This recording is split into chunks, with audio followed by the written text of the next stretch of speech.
First Energy operates 20 power plants in the Northeast United States that produce nearly 70 million megawatt hours of electricity each year for over 4 million residential, commercial, and industrial customers.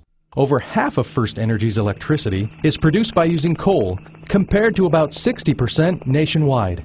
Let's see how electricity is generated from coal by taking a virtual tour of a coal-fired power plant, similar to those operated by First Energy.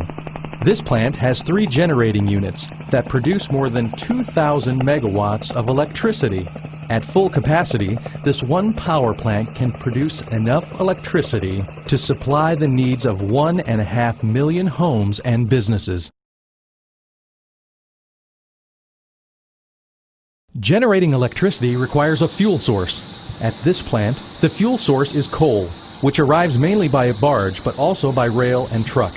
Each barge delivers 1,500 tons of coal, enough to keep the plant running for a couple of hours. The plant uses about 21,000 tons of coal each day, so over 1 million tons of coal is stockpiled next to the plant. A device called a stacker reclaimer scoops coal onto a quarter-mile long conveyor that can transport up to 900 tons of coal into the plant each hour.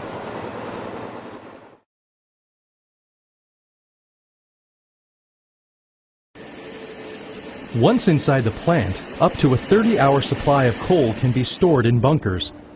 Coal moves from the bunkers to feeders to be measured and moved to pulverizers. Each generating unit has 16 coal feeders that supply 8 pulverizers. Coal enters the pulverizer and spins in a large drum, where hundreds of steel balls grind it into a fine powder. Now a fine powder, the coal leaves the pulverizers and heads to the boiler. About 335 tons of coal can be pulverized per hour. Large fans add warm air to the powdery coal and blow it into the boiler. The boiler has miles of tubes filled with high-quality water. Once inside the boiler, the coal ignites, releasing energy and generating intense heat that changes the water inside the tubes to hot, dry steam. The temperature of the steam is now about 1,000 degrees Fahrenheit. This process generates thermal energy, which is transformed to mechanical energy at the turbine, which is the next stop on our tour.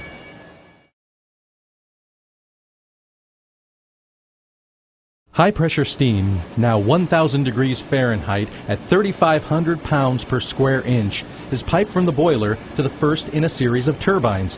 Here it expands between layers of turbine blades mounted on the turbine shaft. The steam loops back to the furnace, then onto the second turbine. In this process, the steam turns the series of turbines 3,600 revolutions per minute, providing power to the generator, the last in the series of machines. The generator continuously creates an electrical charge of 34,481 amps at 18,000 volts of electricity. From here, the electricity leaves the plant and begins its journey to customers.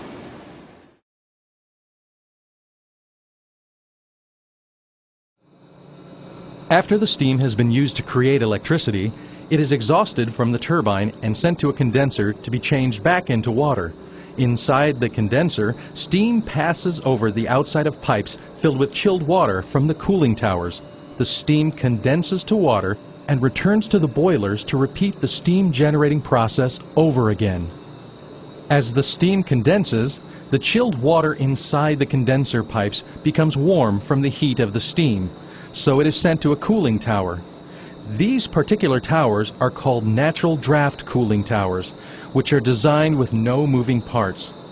Inside, the water splashes over a series of baffles, which breaks up the water into small droplets. These droplets mix with air from the open bottom of the tower, evaporating some of the water and cooling the rest by as much as 27 degrees. The newly chilled water returns to the condenser to repeat the process of cooling more steam.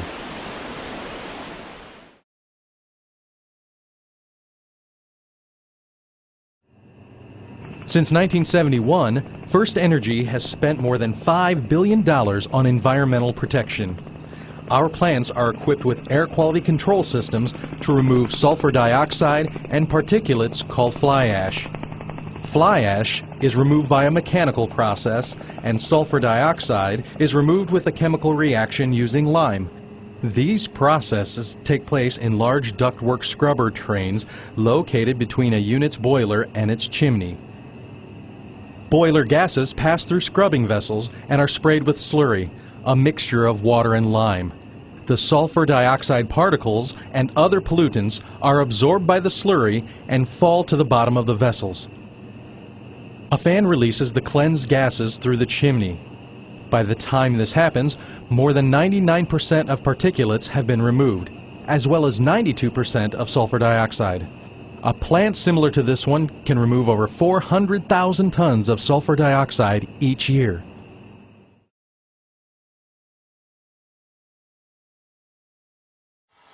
The scrubbing process creates huge amounts of a byproduct called calcium sulfite. This plant could create more than 3 million gallons of calcium sulfite slurry each day.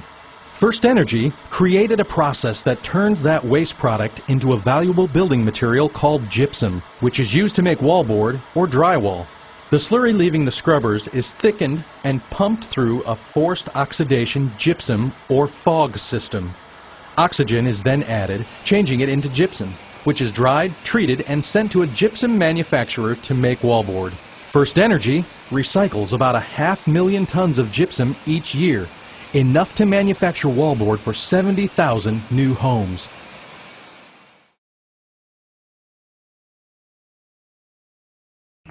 Precipitators are another method of extracting coal ash, also called fly ash, which can be recycled or deposited in landfills. This mechanical process extracts fly ash left over from the combustion process. These poles, called wrappers, shake fly ash from a vibrating wire.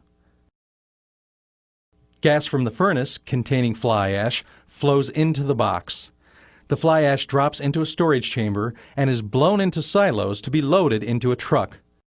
Fly ash from First Energy plants is used in manufacturing a variety of products, including concrete, grouting, roofing shingles, granules, and anti-skid road materials.